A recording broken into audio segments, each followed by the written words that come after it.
أبرز اللاعبين اللي اتولدوا في كل شهر من شهور السنة، هنتكلم عن تشكيلة من 11 لاعب مكونة كده من أبرز اللاعبين اللي اتولدوا في كل شهر من شهور السنة. وإن شاء الله سلسلة جديدة تنزل على مدار السنة الجاية لو ربنا ادانا العمر. كل شهر هنتكلم فيه عن أبرز اللعيبة اللي اتولدوا في الشهر ده.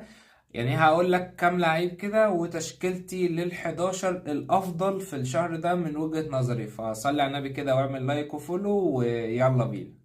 عشان تكون التشكيلة بتاعتنا: في حراسة المرمى كيلور نافاس. رباعي خط الدفاع وهما فريمبونج وريس جيمس وجون تييري واشلي كول. اتنين في خط النص وهما مايكل اسيين وماكاليستر. ورباعية هجومية هي رافينيا وكيليان امبابي وفيا، وبيلعب معاه كده كفولس ناين وهو الأسطورة كريم بنزيما.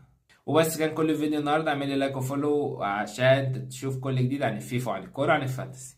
سلام.